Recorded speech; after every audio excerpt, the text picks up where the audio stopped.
2020's The Big Lie returns, now with Matt Gutman. Move, move! In these cynical times when heroes are scarce, the Navy SEALs may be the one thing Americans can still believe in. Capable of almost superhuman feats of combat skill and endurance, they are the real deal. Famed for taking out world enemy number one, Osama bin Laden. Hollywood has turned the SEALs' real-life exploits into big-budget movies, like the just-released flick Lone Survivor. So if you happen to meet a SEAL, you might react the way Carol Roberts did when she met A.J. Dickin. Clear it, come around, and shoot. With awe. What was your first impression of him?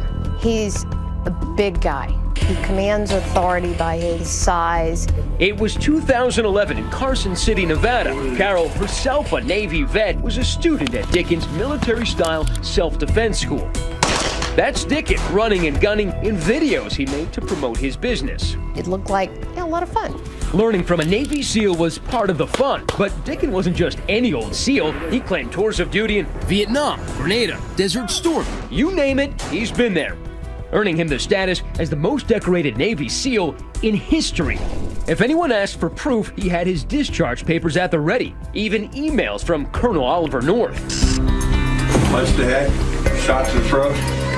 Dickin's self-defense school was a success, but he dreamed way bigger. He wanted to set up his own lucrative overseas security business. To bankroll his new venture, Dickin turned to a pair of local doctors enrolled in his self-defense classes. The savvy SEAL talked him into investing upwards of $850,000. He said, well, I'm ex-Navy SEAL. Then I went into the CIA. He can be very charming, very engaging. He presents a face that kind of draws you in. Dickin's mystique and the allure of a big payout led Carol Roberts to sign on as the marketing director of the new firm. They needed somebody to do their marketing, and so I said, I'll do it. So you actually quit a good job in order to work with Dickin. Yep. Because you thought the money was coming in. Yep, I had seen the contracts that were, Worth hundreds of millions of dollars. Yeah. Yep, Dickin, that smooth-talking SEAL, had landed a security contract with the United Nations affiliated organization, allegedly worth about $500 million. It's all coming together. A.J. Dickin's excellent adventure is getting off the ground. All of a sudden, it was like, we're leaving for Burundi in a week.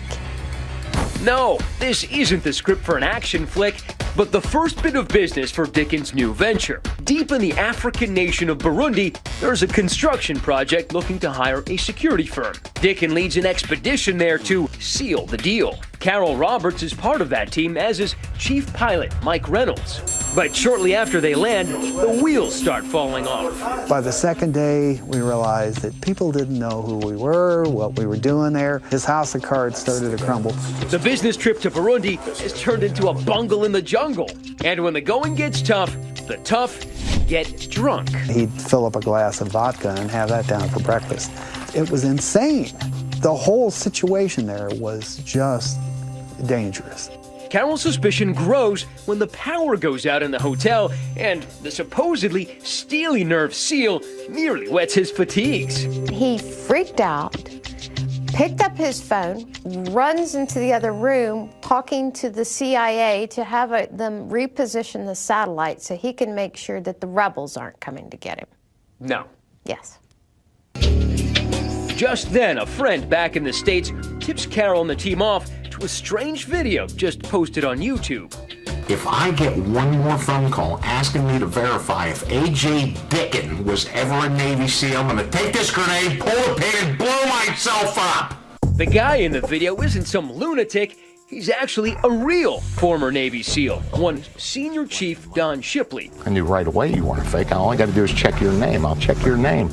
Just like that, a couple of keystrokes. I'll tell you if that guy was ever sealing up.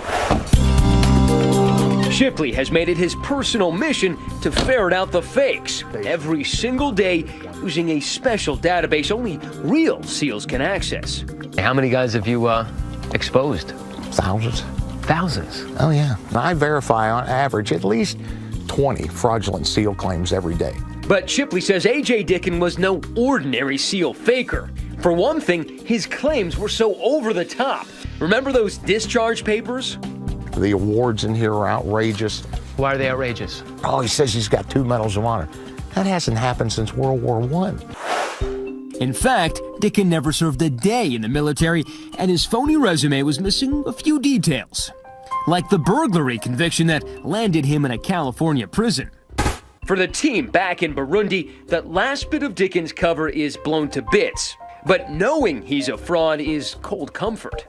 You're sitting in the middle of Africa with somebody that you're pretty convinced at this point is a sociopath at best, a psychopath at worst. The team hightails it back to Nevada, and Carol Roberts wastes no time blowing the whistle about the real A.J. Dicken. I went to one of the doctors with all of the evidence I had and said, you have a problem. It was all a great big fraud.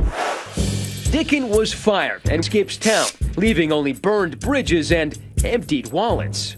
Months later, Dicken is back on the radar when ABC station KGO picks up his trail, leading to his parents' house outside Los Angeles. I need to talk to you about your Navy SEAL background. I don't have a Navy SEAL background. You told a lot of people that, didn't you? No, I did not. Now, true to form, Dicken heads for the hills again, but nobody is sure which hills until a few months ago.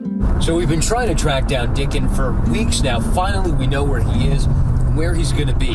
2020 tracked Dicken to a secluded property in rural Arkansas, where the road ends. The man doesn't get out much anymore, but finally we spotted him. How you doing, Mr. Dicken? I have nothing to say to you. I'm Matt Gumman from ABC. These appear to be your discharge papers, and folks in the Navy SEAL community say that you're not a commando, you're a con artist. Which is it? I have nothing to say. Well, if you actually talk to me, I'd like to hear your side of the story, sir. But Dicken can't drive away so easily from his shady past. Here we go. He's an ex-con, still banned from handling weapons, meaning this Rambo routine is illegal. And now he's facing felony firearms charges in Nevada. But as of today, A.J. Dicken still walks the earth, maybe not as a SEAL, but as a free man. The people who say he's conned them are hoping to see him soon wearing a different kind of uniform. You'll never get paid back for what you lost, but can you ever get payback? To be able to bring this to light and not just sweep it under the rug is what my payback's going to be. He's a coward and a liar, and that's all he has been, and that's all he ever will be.